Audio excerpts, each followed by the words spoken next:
I think a materialist approach to things is very, very consistent with my experience in Christian social justice. I feel like the deeper I get into anarchist practice, the deeper my faith is getting at the same time. I would hope that securing means of life for all would be something all people of faith would say, oh yes, that's at the basis of what we believe. Those who are most marginalized know the most about the true, the good, and the beautiful. To me, it's less that I think building class solidarity is a bad thing, as much as it seems like if you don't attend to things like anti-Black racism, that's always going to get in the way of building class solidarity, actually. And when you go back, you find that a lot of revolutionary grassroots participatory movements, the precursors to what you could call the barrio assemblies and these grassroots neighborhood organizations, a lot of these were sponsored by the church. What does it mean to say that the Christian tradition is internally contradictory and there are antagonisms there and you're always being faithful to some aspects and betraying other aspects? Welcome to the Magnificast, a podcast about Christianity and leftist politics. I'm Dean Detloff. And I'm Matt Bernico. And this week, you've all been thinking about it. You've all been seeing it in the news. You've been asking about it. We are talking about Cuba, what's been going on there this month. And we have back with us our routine guest correspondent on all things Latin America and the Caribbean, Jim Hodgson. It's a really exciting interview. We really appreciate Jim and the kind of experience and history that he brings to these kinds of issues. So hopefully it will make a little more sense what's happening in the country, what Cuba means to the history of the Christian left, and what Christianity in Cuba looks like. Yeah, it's a really cool conversation. Jim, as always, kind of illuminates some of the important ins and outs of the ways that Christians have responded to the Cuban Revolution. So it's definitely worth listening to and learning a lot from. And you know what? After you're done listening to this, you should go and just do a quick Google and see what your own church or denomination has said about the recent events in Cuba. And I don't know, figure out what they're saying. It'd be interesting to know. Maybe it's bad. I have no idea. but definitely worth finding out. Okay, well, let's find out some more with Jim right now.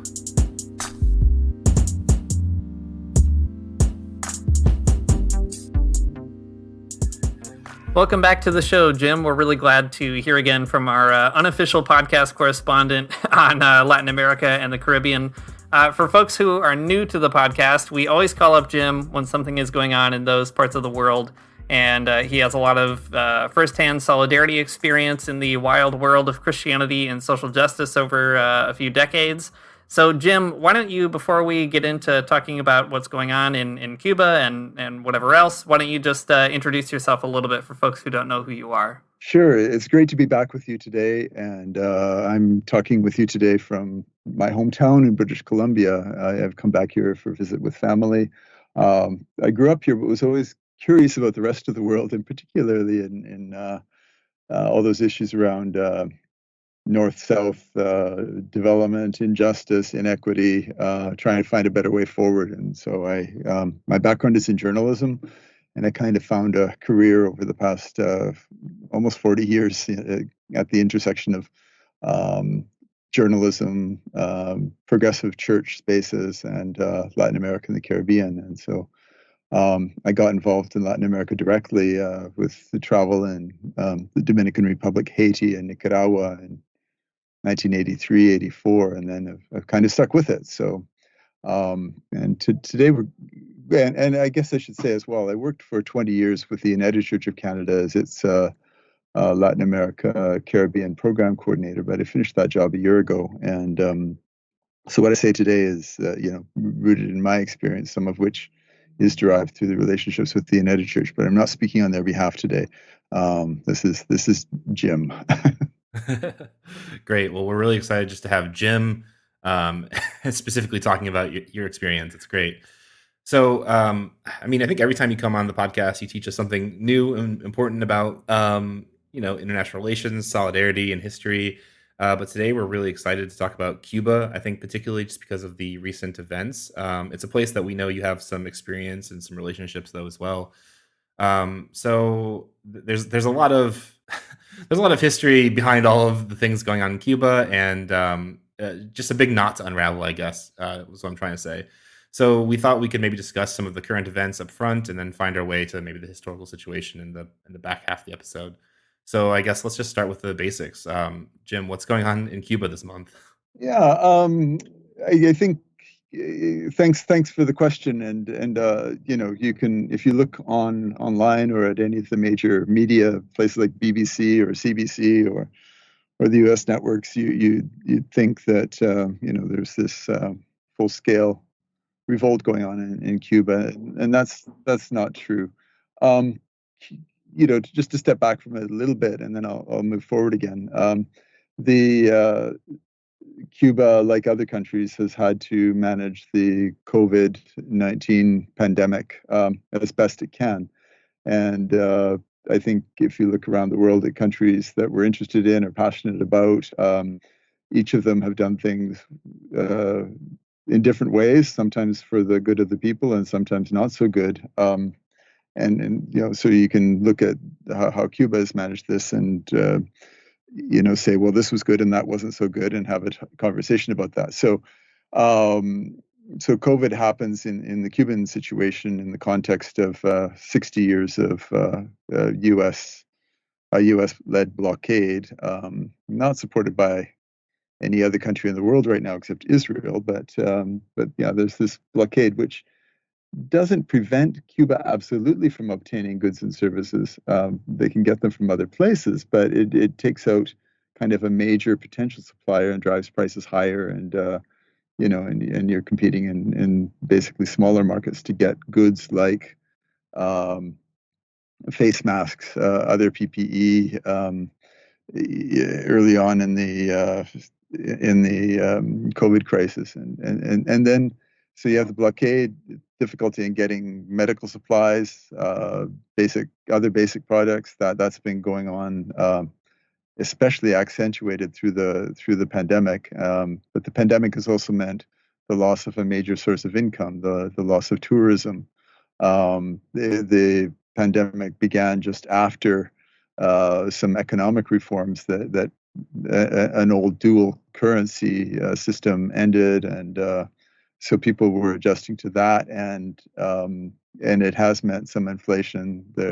There's a crisis in Venezuela, also brought on by the United States, that has meant it's harder to get oil, which is the major ingredient to producing electricity in Cuba, unfortunately. And so there are shortages of electricity, there are shortages of food, shortages of medication.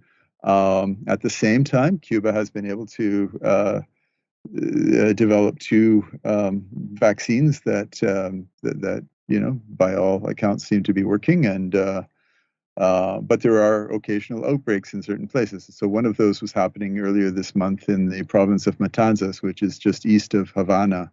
It's where Varadero, the big beach resort, is, and some fairly major cities like Matanzas itself, the capital of the state, and the province rather, and Cardenas. And those are places that I know because the major ecumenical seminary for Protestant churches anyways in Matanzas, and there's a really creative center that does research on agriculture and training in agricultural methods, and promotes dialogue, and that's located in Cardenas. So hearing about the pandemic and its impact on Matanzas was worrisome. Then on July 11th, Sunday, July 11th, apparently, spontaneously, these demonstrations began in different places at exactly the same time. That in a way, and I think that the churches have tried to name this in their declarations about it all. That they've tried. People were naming their discontent with those issues, the way COVID has been managed, the situation of the economy, and then other issues like internet access and so on. The internet itself is subject to the blockade. Most information does flow one way or another through the United States or its grids. So the internet and the way it functions in Cuba has to work outside of that. So that's just one of the issues. So anyway, these demonstrations happen. Well, why did they happen? Partly because of the issues, and the issues, as I said, are real issues and worth talking about. But responsible dialogue is different from one that's kind of driven by, an agenda set elsewhere. And so, what do I mean by that? It's that those demonstrations were called for by people who have another agenda, which is to undermine the Cuban state, the Cuban Revolution, the Communist Party, the popular participation in the revolution. Just the fact that they began at the same time and kind of petered out within a couple of days as the energy was lost, just says that the kind of thing that like what happened in Nicaragua in 2018, where some people with good access to the internet were able to kind of drive an agenda forward, at least briefly. And so I think that the way the Cuban government responded was actually quite reasonable. On the day of the demonstrations, the president himself went out and met with some of the demonstrators.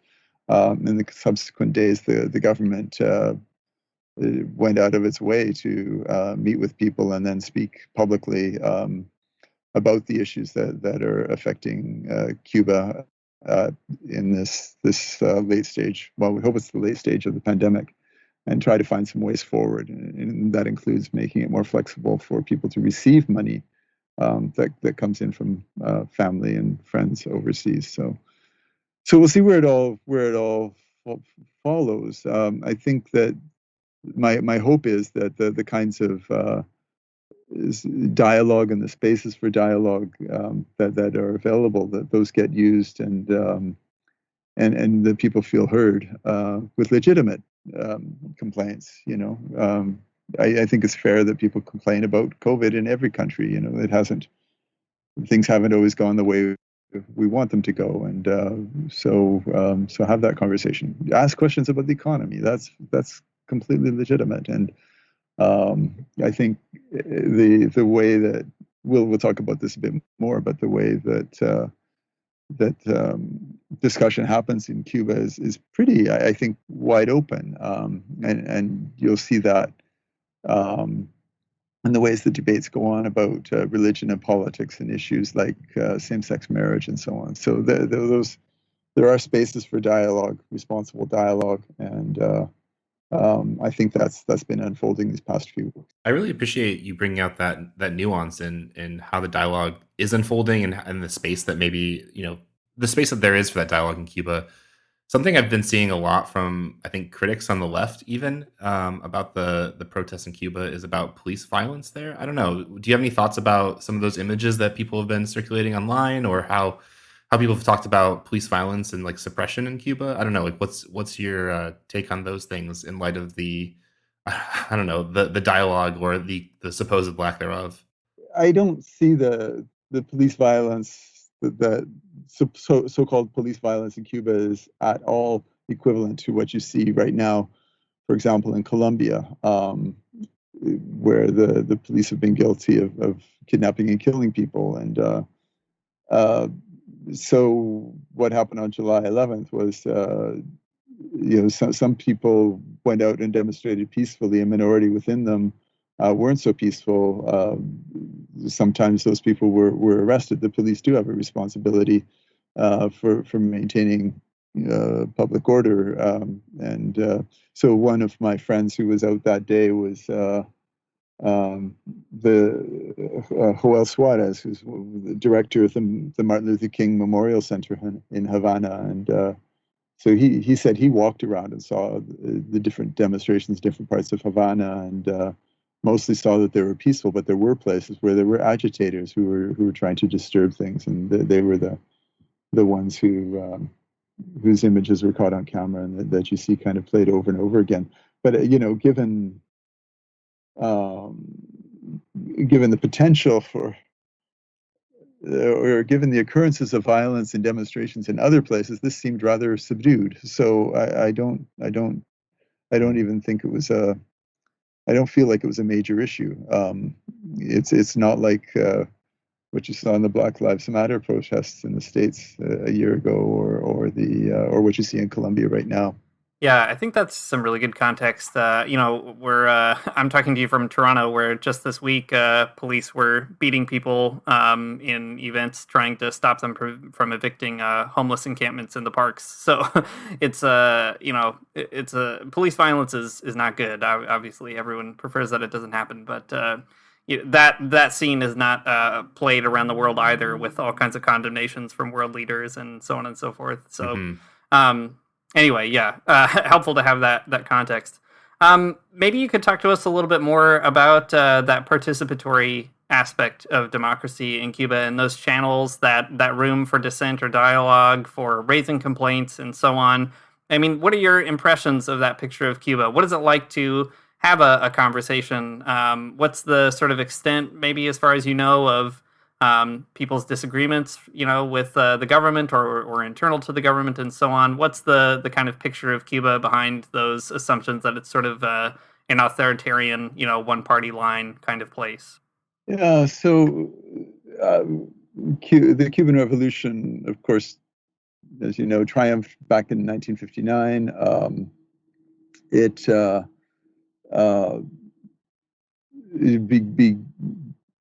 It eventually emerged as a single-party state, with the single party being the Communist Party of Cuba.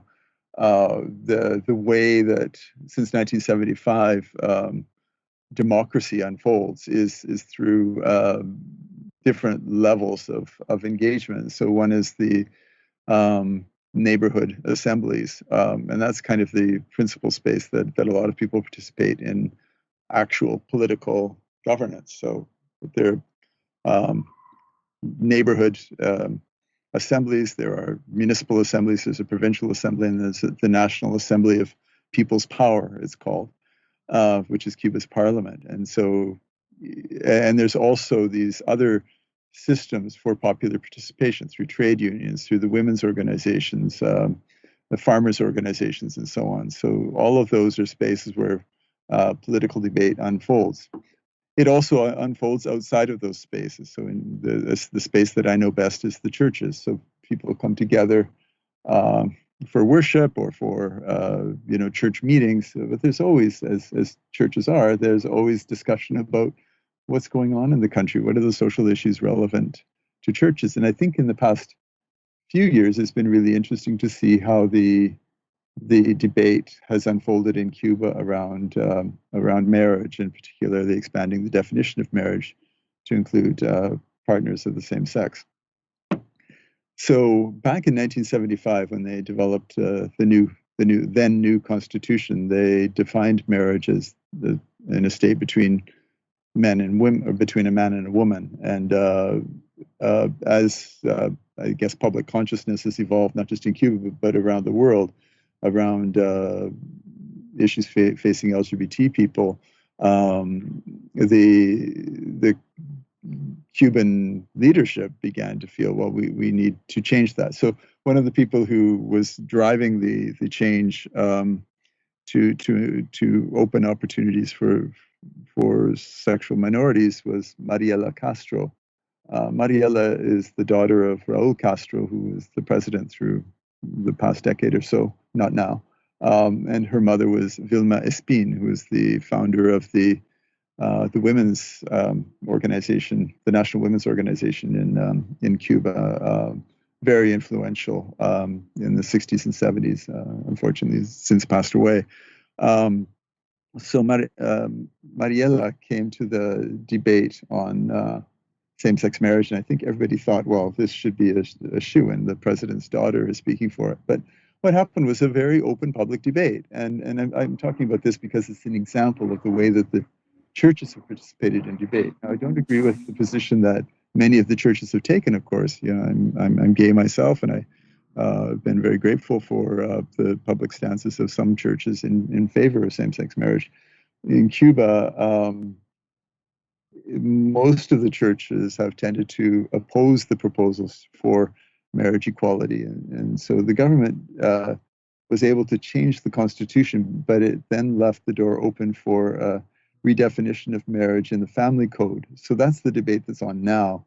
And to my mind, it unfolds with complete openness, and to some extent too much openness. We have laws in Canada about hate speech, and there's some things you just can't say because it's considered promotion of hatred. But in Cuba, it was my experience that a church that was close to a major public park in Havana could have these giant loudspeakers out in front of the church. Everybody in the park could hear their views on same-sex marriage, and that was a Methodist church. The Methodist Church in Cuba is opposed to same-sex marriage, and the Methodist Church has become quite conservative even on collaboration with other churches, and so it's become quite anti-ecumenical. But it's not alone. Most of the churches probably agree with it. The other churches, the minority of them, Presbyterian, the Federation of Baptists, Episcopal Church, and a few others have been much more nuanced and called for dialogue. But I just say that the people who are crying out that there's lack of religious freedom in Cuba is just not true. People are free to gather, free to worship, and the churches are free to speak. And the same-sex marriage debate that's on now is an example of how free that public debate is. I hope I hope for the sake of LGBT people that we eventually win this struggle, and that the definition of marriage in the family code does change. But just because somebody disagrees with you doesn't mean that they're repressing your rights. But we had the same argument here when people like me said, we need to have marriage equality. Fundamentalists on the other side would say you're repressing our religious freedom. And no, in no way are we repressing your religious freedom. You're still free to gather and worship and preach to your people inside your temples the way you want, but you can't publicly express hatred towards LGBT people. So anyway, so that's part of what's been going on. That's such a, first of all, very disheartening to, I guess, hear that there's an anti-LGBTQ movement alive in Cuba, but it's to be suspected anywhere, I guess. Second, though, I think, man, that is a story that were you to give it to, like free speech absolutists in the United States, they would have no idea what to do with that. Such a fascinating contradiction. Yeah. Well, speaking of Christians in Cuba, tell us a little bit more about how Christians are reacting to the protest movement, to the situation of the last few weeks. I think it's really hard for people to find nuance in that conversation, especially given, some of the reporting on the topic. Recently, Dean and I were looking at this article from Christianity Today, which is a pretty big publisher, that basically argued that Christians are all being persecuted as they resist the government collectively. But just as you talked about, that's not quite the case. So I don't know, how can we make sense of these like skewed takes or these dissonance between these stories? Yeah, I think Christianity Today is wrong. So disappointed that they would take that kind of view seriously. So I've talked about the debate over marriage equality and as a manifestation of religious freedom, if you will. Not a happy one, but anyway. The other things tend to be around issues like freedom to build a new building or carry out repairs or what have you on an existing building. And so in a socialist society, the common good is placed ahead of the individual good. And so access to building materials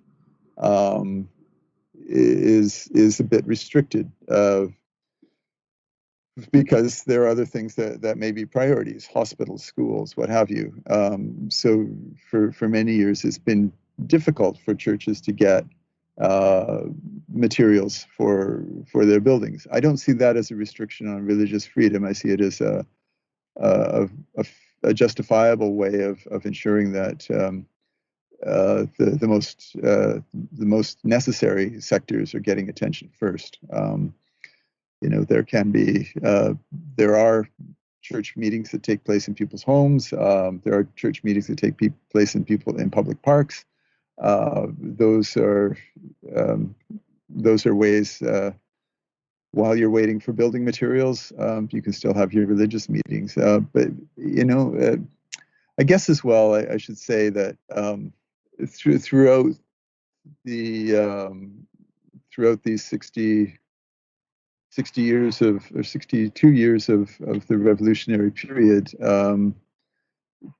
people have tried to use religion as a way to subvert the revolution and subvert the government, and that was really clear during the Bush administration, when the Secretary of State at the time, Colin Powell, had a commission on future relations with Cuba, and it states quite clearly there that the U.S. government will use religion to undermine the revolution and the Cuban state, and so standing back from that a bit and looking at the situation, you start to understand why sometimes people will say that Christians are being persecuted, even if it's not true. There's money to be had from U.S. government sources for that kind of speech in Cuba, and I think that's been well documented over the past number of years as well. That the groups like the U.S. funded groups like the National Endowment for Democracy find ways to support groups that put forward only the U.S. view of what democracy is, and have little tolerance for other ways of running a country, running a government, leading a process of change.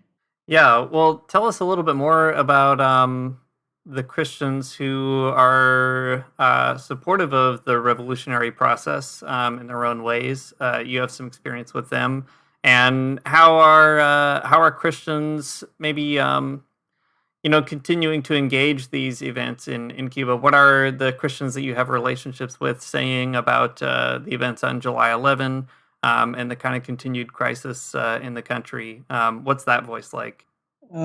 It's a voice of moderation, a voice calling for responsible dialogue. So like the statements that have come from the churches, including the Catholic bishops, have all been focused on responsible dialogue. The Catholic bishops express a concern that we are moving towards a rigidity and hardening of positions that could engender negative responses with unpredictable consequences that would harm us all. So it's kind of I think a plea for lowering the temperatures and finding ways of using the spaces that exist to create opportunities for dialogue, mutual listening, and so on. A few of the statements refer to the situation with the United States and the economic blockade, but mostly they're calling for responsible dialogue. And I think the churches over these 62 years have learned a few things about how to be Christians in a revolutionary situation. And so going back to the beginning, I mean, before the revolution, the Catholic Church tended to work mostly with the wealthier sectors, provide education to the kind of the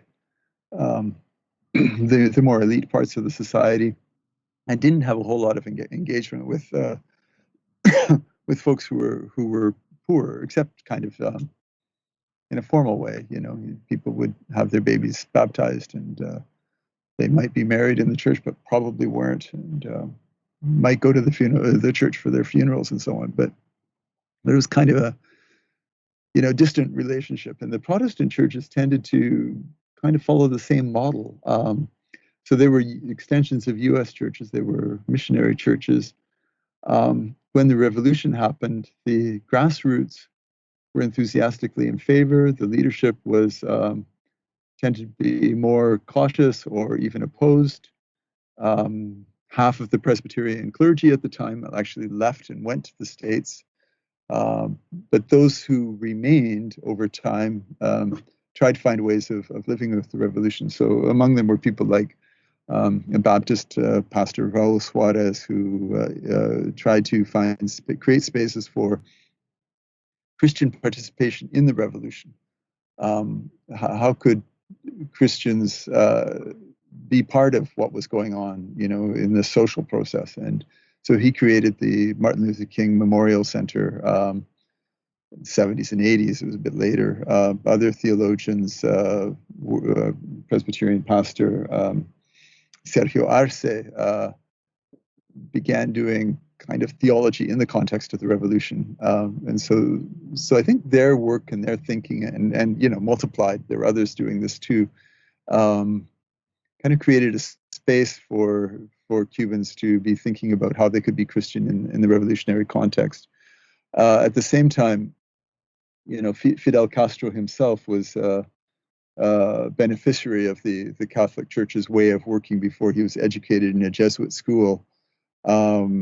And he, ultimately, in the 60s and 70s, the Cuban state, eventually declared the atheist character of the revolution, but that didn't preclude collaboration with or dialogue with Christians and with Christian churches. So anyway,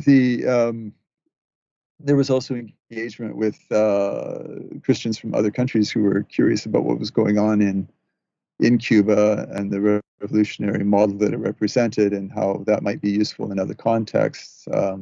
So there were a number of meetings in the 60s where Christians came from other parts of Latin America, a trilateral conference in 66, and then this cultural congress in 1968. That actually led to the creation of organizations like Christians for Socialism in Chile in 1971. So all of those things were kind of going on at the same time as in other places. You saw the development of liberation theology. So this is all kind of comes together maybe in Cuba in the early 90s, where there'd been enough change in the churches, enough deeper thinking about revolution, a kind of 30 years of distance from U.S. ways of being Christians, if I could put it that way. And so by the early 90s, the Soviet Union came to its end, and Cuba was kind of had to break from a dependent sort of relationship that it had with the Soviet Union. So it began what was called the Special Period. So the churches and the state found their way back to each other, and what the state said to the churches was, "How can you be useful to our people in this situation?" And so that's when the churches, I think, responded really creatively. So like that Center for Reflection and Dialogue in Cardenas that I mentioned is a kind of a product of that. There are a number of development projects, agricultural development, health promotion, social programs in which the churches began to participate and lead. Alternative farming projects, including in the city, in the cities. Those things began to unfold, and so in those years as well, groups like Oxfam Canada and the United Church of Canada worked with the Canadian government to get funding for those sorts of projects through the former Canadian International Development Agency, since folded into Global Affairs Canada. So we were able to use official Canadian development funds for projects in Cuba in the 90s and later. So, I mean, the churches found their way towards a useful relationship with the state. And so there was more and more contact with people outside, including with the churches in the United States, Europe, a kind of an opening to with the Vatican that allowed for the papal visits to happen, and so on. So it's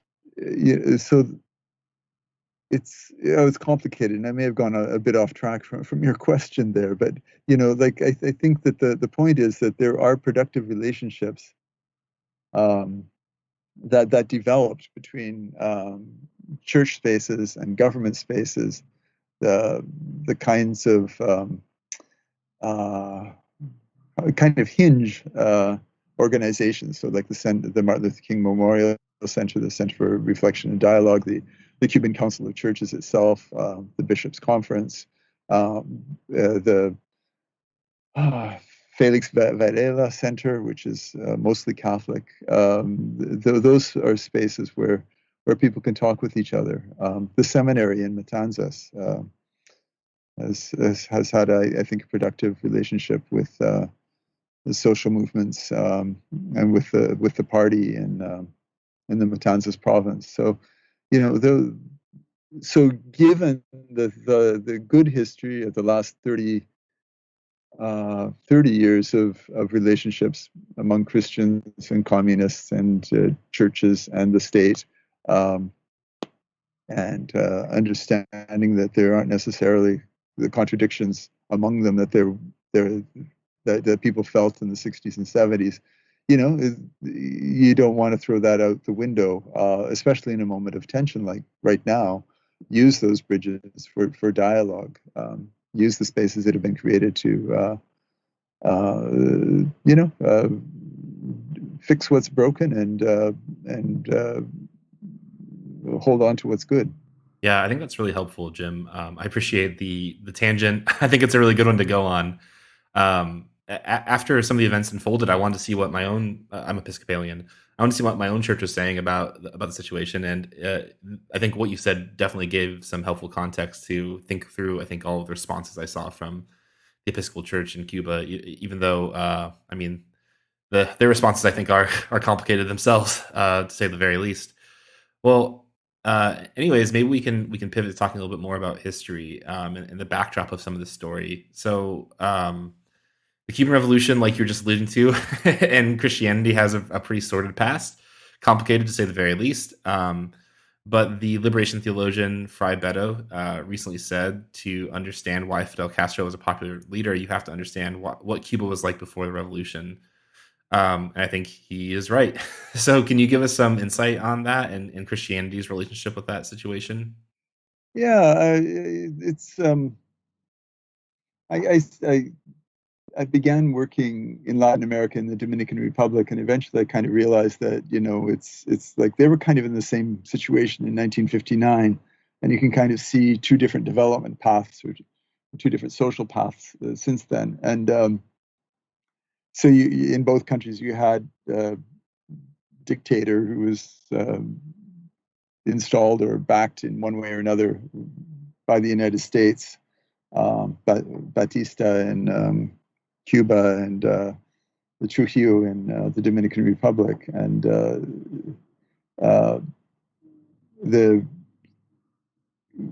at the time, I guess in the 50s, most people were rural, half the population was illiterate. It didn't feel like there was any class mobility at all. It wasn't. There was no notion of hard work will get you somewhere. No, it was 500 years of poverty and exclusion, and especially for racialized folk. The slight majority of Cubans are black, so they were sugarcane workers and kind of locked into that. So with the revolution, most of that changed quite quickly. There was a massive literacy campaign. There were ways that the economy tried to be transformed to allow for greater participation, by workers, the trade union movement, and so on, creating social spaces for people to live and work. The strong focus on healthcare and education, huge advances in that, so that now you have the longest life expectancies in Latin America. I mean, competitive with Canada, ahead of the United States. So it's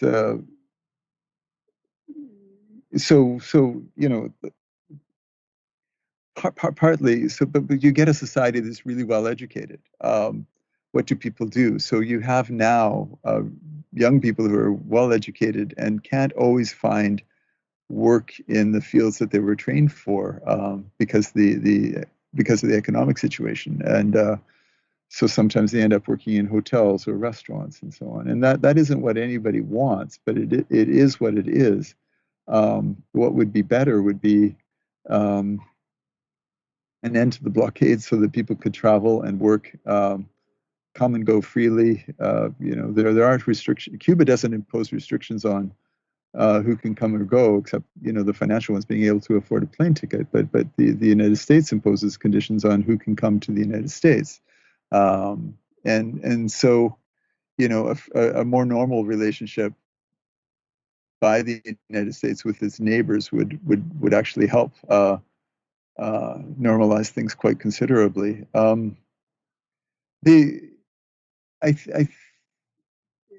Cuba has insisted on its sovereignty and its right to choose its own way forward, but we come back to that rigid U.S. position that the only kind of democracy is the one that it defines as democratic, and so you see these struggles playing out in different places where a government that makes or a political option for the poor gets opposed by the United States. And we saw that in Chile in the 70s. We've seen it in Cuba throughout. We see it in Nicaragua at different moments. We see it in Venezuela these past 20 years. So there's different kinds of opposition that comes from the United States, sometimes more lethal than others. But at the same time, in other parts of Latin America, people look at Cuba as a sign of hope. Cuba broke free. Maybe we can do that too. So in the Chilean experience in the early 70s, they tried to do that with an election. So a Marxist Socialist Party was elected in 1970. But as the U.S. manipulated divisions in society and, a series of strikes, and eventually a division inside the armed forces produced a coup in 73, and then 20 years of dictatorship, and then 20 years more of parties that won't confront the inequities, the inequality built into the society, so that finally now in Chile, the good news is that they're rewriting the constitution, and hopefully they will be able to produce a society that's more democratic, more participatory, less focused on maintaining the privileges of the rich and the powerful. So, I still say that revolutionary movements can learn from each other. There's much to be learned from the Cuban experience, but then also, let's look at what's going on in Chile too as a sign of hope. In Peru, there's another opportunity now with a fairly progressive politician, a leader who comes from rural, the peasant. He's a teacher from a rural area, an area where people are mostly small farmers. And he speaks back to the traditional elites in Peru in a way they don't like, but he's now the president, and so I just really hope for a good outcome, and that he doesn't sell out to the powers. I don't think he will. I think this is a good time in Peru. So but the people like him are inspired too by what happened in Cuba, and the political movements that I participated in Mexico, the Dominican Republic, and other places also draw much inspiration. They maybe wouldn't take the same options that the Cubans took. Hugo Chavez in Venezuela was enthusiastically Christian, and always talked about religion and politics together.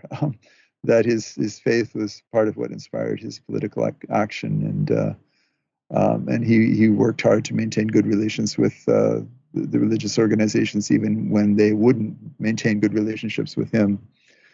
So I don't know. We'll see where this all goes, but I feel like that experience of winning power and then using power for the benefit of the people who've never had access to the power, that has to be a model for the future. So that then the question arises: well, how far do you go in guaranteeing the rights of those who've been excluded in the past? And I mean, so you get a certain kind of individualistic discourse about human rights that ignores the collective experience of human rights, which is around economic, social, and political rights. Our rights together as poor people, as workers, as women, as Black people, as LGBT people, our collectivities, that our collective rights are at least as important, maybe more important than individual rights. So, the rights of a middle class guy like me would have to be subordinated to the collective good. Yeah, I think that's all really useful as a way to understand the significance of Cuba, what it symbolizes, what it means, and what it does in the world. I think our last question is going to have to be about the blockade and talking about that solidarity. But before we get there, maybe just to kind of draw out a little bit more about Cuba's significance, and especially for the Christian left. I always think about how the Brazilian Marxist Michael Lowy says liberation theology is the product of two revolutions, the theological one at the Second Vatican Council and the Cuban Revolution. And a lot of liberation theologians have long relationships with Cuba: Fray Beto, Leonardo Boff, Ernesto Cardenal, and a ton of others. What has Cuba offered to liberation theology, and vice versa? What has Cuba learned from that flourishing of liberation theology across Latin America? Yeah, wow. I think in the 60s, immediately, people saw hope in the Cuban Revolution. So, folks in the Christian-based communities, as those were developing in, across the region, Mexico, Nicaragua, Chile, Brazil, they saw hope. And the people who were their pastors, the people who cared about what was going on in the marginalized sectors of their own society, saw hope in Cuba. The people with power tended to see Cuba as a threat. So through the 60s, there were these. Nothing emerges because of one book. So it isn't that the ideas expressed by Gustavo Gutierrez so eloquently in a theology of liberation at the end of the 60s, early 70s.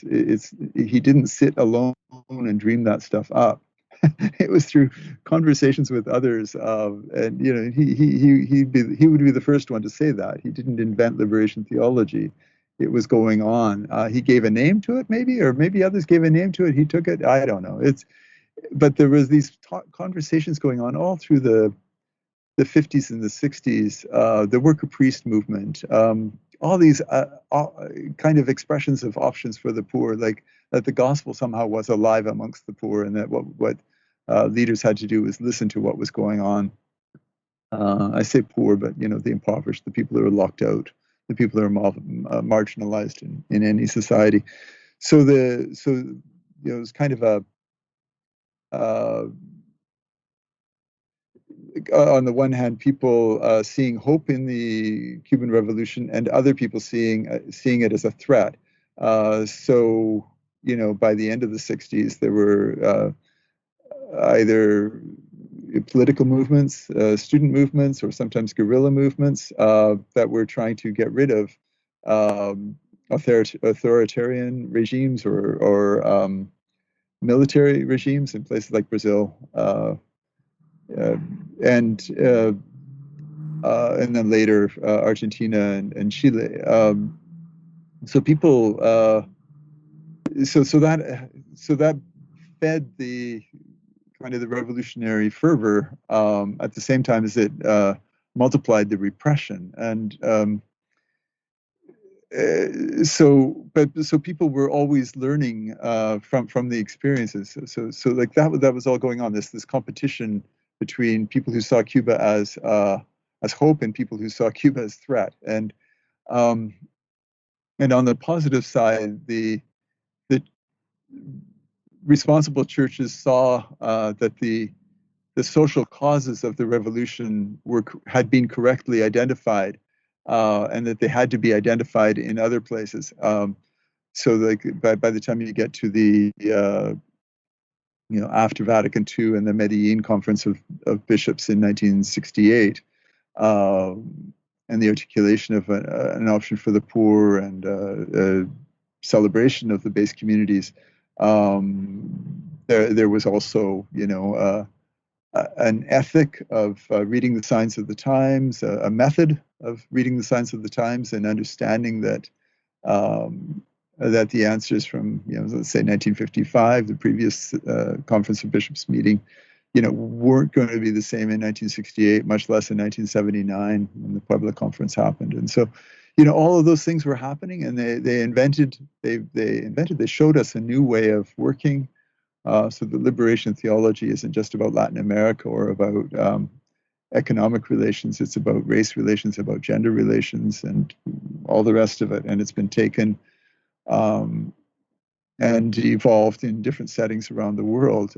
And that's maybe the good news of these last 50 years, is that we have another way of understanding Jesus in our time, understanding the social relationships in our time, and the Cuban Revolution has helped inspire many people, and I mean, from individuals like Camilo Torres, who was a Colombian priest who joined the guerrillas at the end of the 60s and was killed in combat. Countless others who made choices, maybe not always the right choices, but made choices that they hoped would lead towards the liberation of the poor and the marginalized from every sort of oppression. Well, I think that's a really good way to put that relationship, and I think a really inspiring way to put it, actually, too. I think. Well, before we close out, I think, like Dean said, we probably do need to talk about the blockade. In response to a lot of the ongoing, discourse, at least amongst leftists in the United States, one thing that it seems like people can agree on is that the U.S. needs to drop its sanctions. I'm sorry, something that like most leftists can agree on, I guess. Clearly not everybody, but most leftists seem like they can agree on the fact that the U.S. needs to drop its sanctions and its embargo against Cuba. And not just American leftists, but almost all countries in the UN also agree with that idea. Even people who are, I think, very critical of the Cuban government are also, kind of on the same page about dropping the embargo. So give us a little bit of insight on that. I mean, what are the effects of the blockade? How can Christians or other people contribute to ending it? Yeah, thanks. The blockade is people. It becomes one of the talking points for both sides, if you will. It's so for people who oppose the Cuban Revolution, oppose communism in Cuba, socialism in Cuba, the people's power in Cuba, people who are opposed to those kinds of agendas, they think that their sanctions will undermine the revolution or help to bring it to an end. And there was a guy way back in where did I have the quote here somewhere? There was a very early on in the revolutionary process, one of the Eisenhower officials wrote a memo saying that Fidel Castro was very popular. The only way to undermine him is to create dissatisfaction amongst the people so that they will oppose him. And so that's what has gone on ever since. Has been this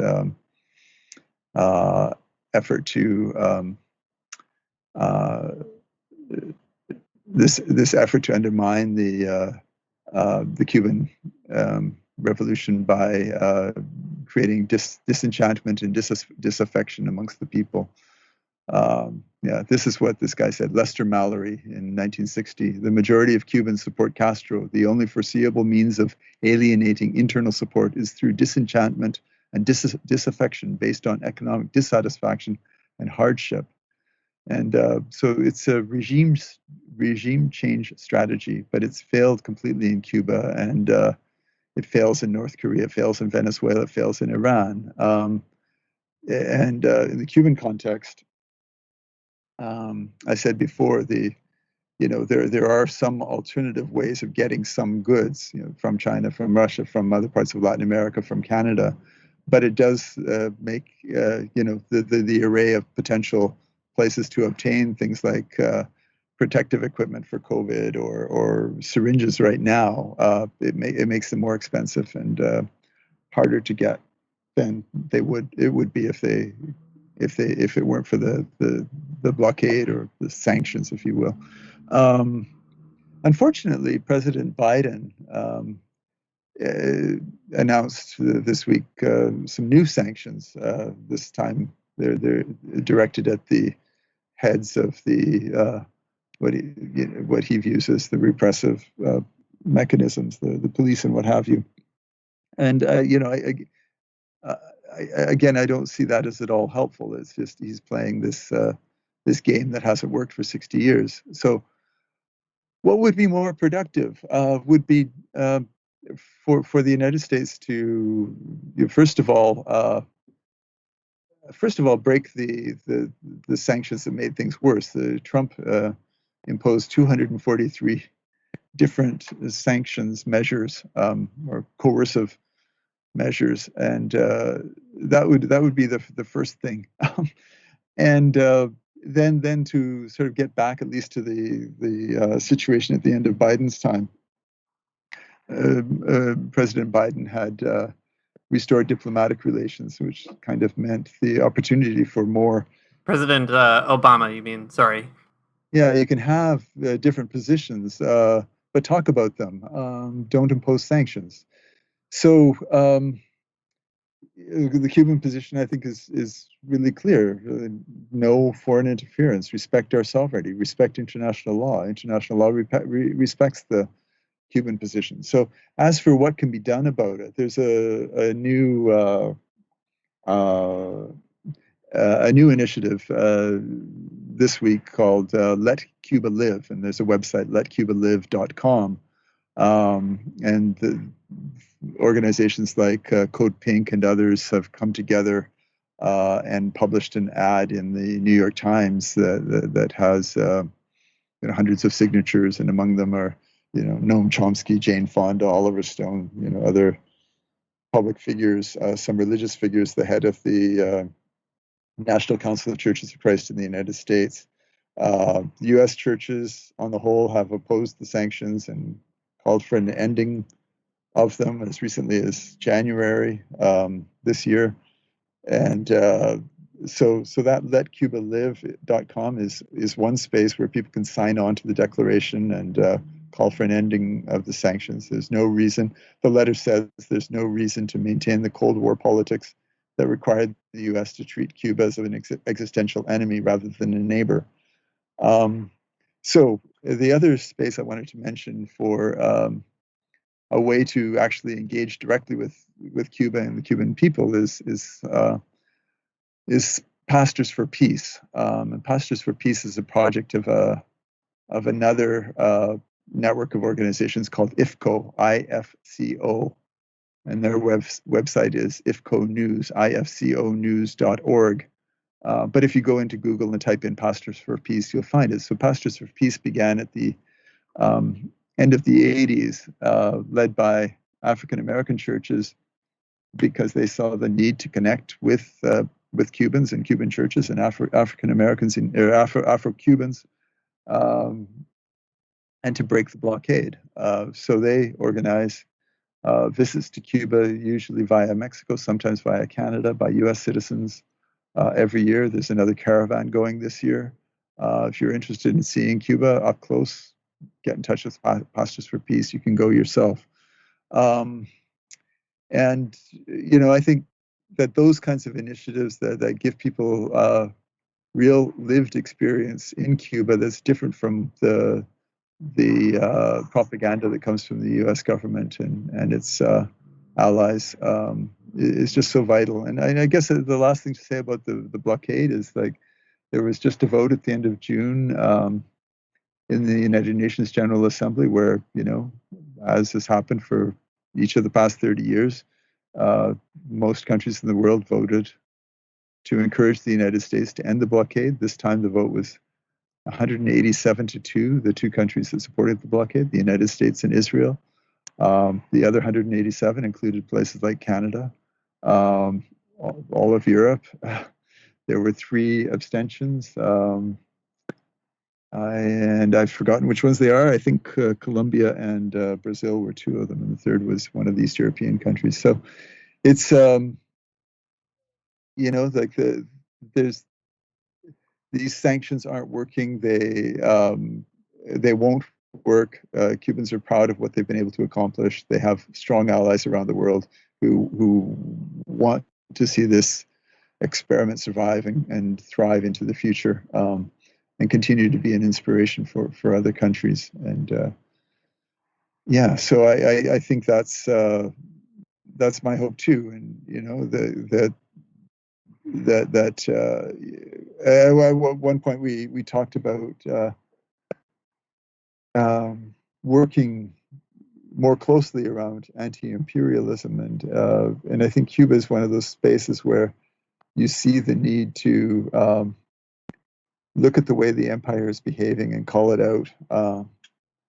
And one of the ways of doing that is by getting to know the blockade and its impacts and working for its end. Canada has always practiced this approach to Cuba that they call constructive engagement. There are things that we can learn, things that we can do, things that we can do together. And that the dialogue and engagement is a better way forward than confrontation. Thanks, Jim. I think that's a great note to end on. Dialogue is better than confrontation, especially when it comes to Cuba. If people want to find what you're up to now or follow your writing, anything that you want to plug here at the very end before we sign off? Yeah, I think I'm doing some writing now. It's a little unsure where it's going to go, and I have a blog site called unwrappingdevelopment.ca, unwrappingdevelopment.ca altogether, like that. And but I haven't been writing there for the past couple of months, I think, just because I got busy doing other things and thinking about other things. But I'll get back to it. What I've been writing about has been the mining issues in Latin America, the global sanctions, like there's sanctions. There's the blockade against Cuba, but there are economic sanctions against other places too. So Venezuela, Iran, North Korea, and so on. And it was partly inspired by some of the work I was doing at the United Church.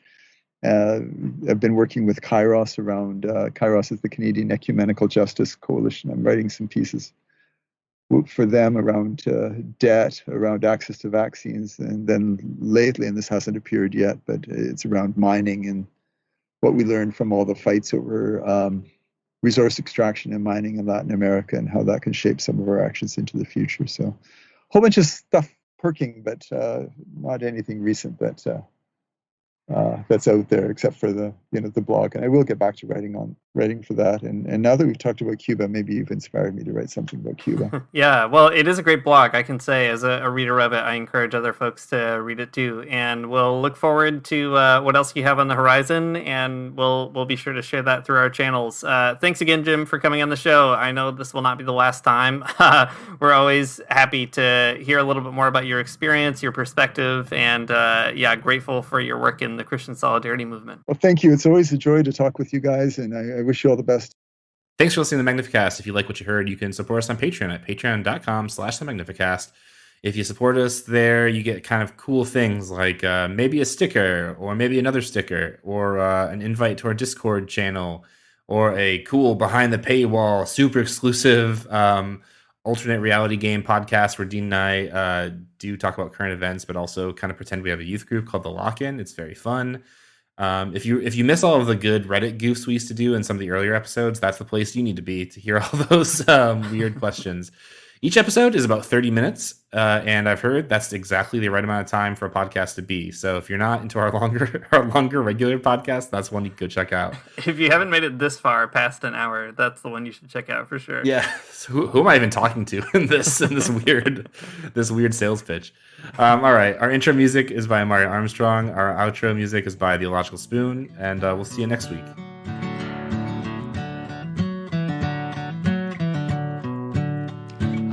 Gonna get up for church in the morning, souls alive. Heaven come to earth and there won't be no church. We'll meet down by the riverside. There we'll swim with all creation. Never get tired, never bored. Don't worry, someday there'll be no dam between us and our Lord.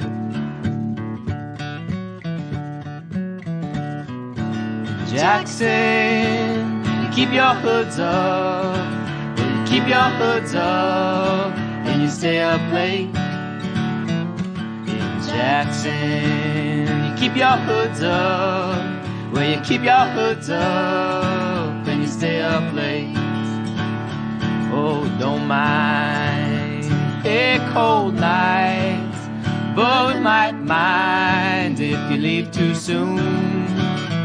So come on now, it's still early. At least I would else.